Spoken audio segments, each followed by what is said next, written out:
Hi guys, my name is Alexandra Jones, and today I would like to talk about the magic of Disneyland. I'm not a die-hard Disney fan, but who doesn't enjoy a little Disney magic? This summer, I am doing an internship at Disney World, and I thought it would be interesting to find out more about the company and what it stands for. So today, I would like to talk about the legacy of Disneyland, the traditions and importance that they possess, and Disney's overall goal as a company. Let's start by going over the legacy of Disneyland. One day, Walt Disney had a vision. It was a vision of a place where children and parents could have fun together.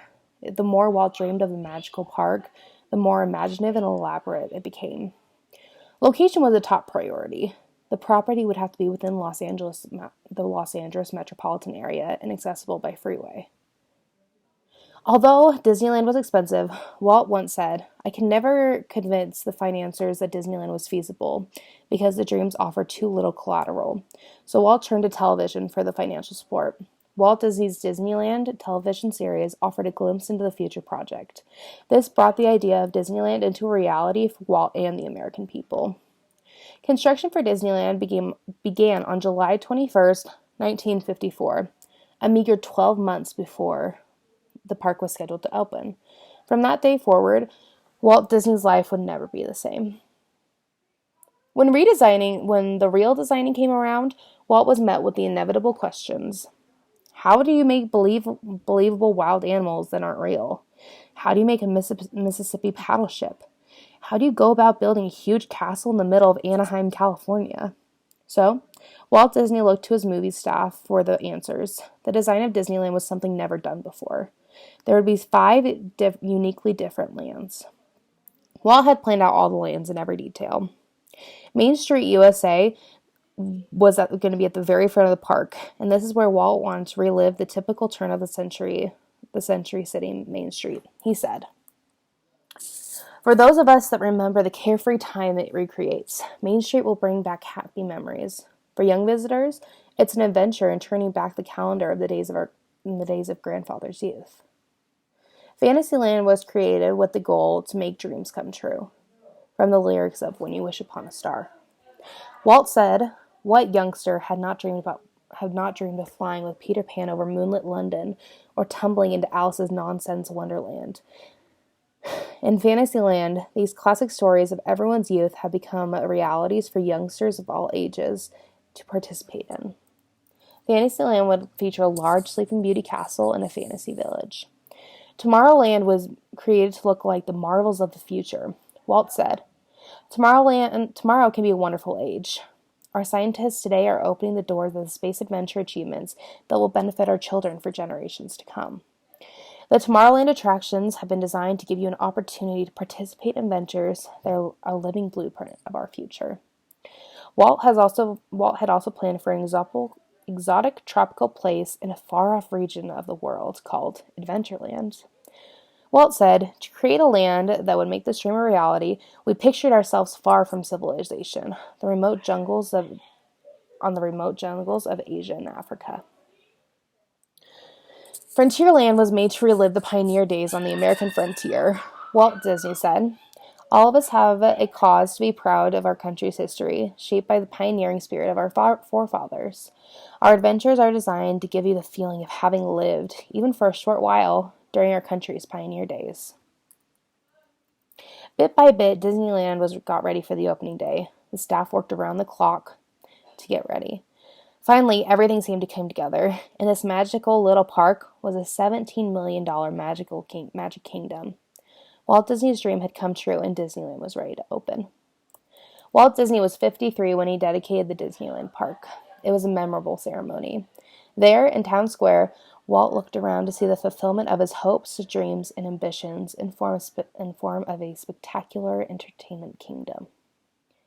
Although opening day was a terrible disaster, a 15-day heat wave raised temperatures to 110 degrees Fahrenheit, and also due to the plumber strike, few water fountains were operating in the hot weather. Asphalt was steaming because it was late the night before, and it was literally trapping ladies in their high heels. After opening day, the heat wave continued and almost wiped out the entire park. Besides terrible opening day conditions, the park did eventually pick up, and by 1965, 10 years after the opening, 50 million visitors had come through the gates. What a great legacy this has created. But of course, along with legacy comes tradition. Some of the many traditions at Disneyland are really important. One of the main traditions are the fireworks, and they light up the sky close to every night.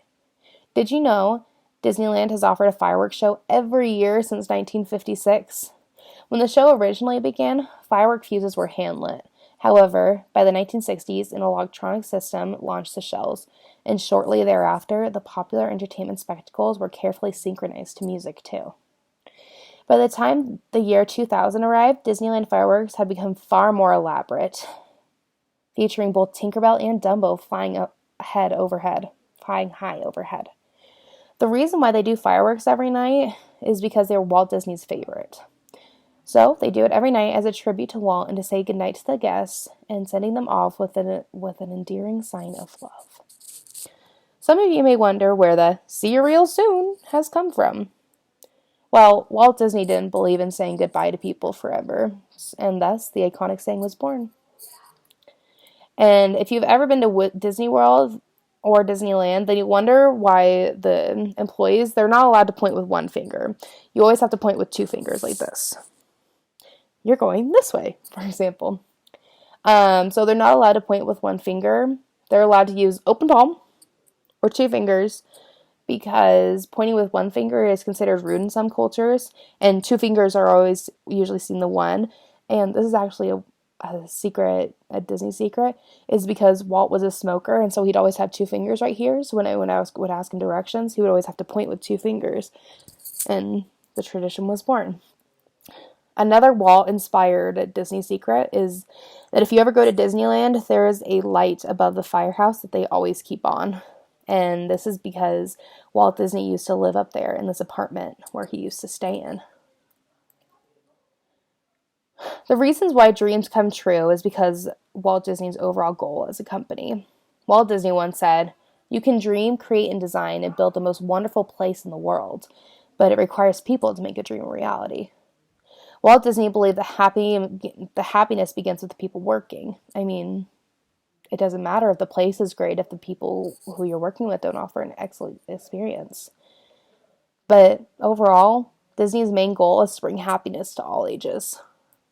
In conclusion, this company, from a marketing perspective, is nothing short of amazing. They can create characters, movies, and songs that are known worldwide. It's really remarkable. I mean, just last year, over 15 million visited the iconic park of Disneyland. Even though Walt Disney wasn't able to see how his park and his company prospered and grew into the 21st century, his legacy still lives on. Thank you guys so much for watching, and I hope you found this as interesting as I did to learn about this iconic company. So thank you guys so much. Let me know if you have any questions.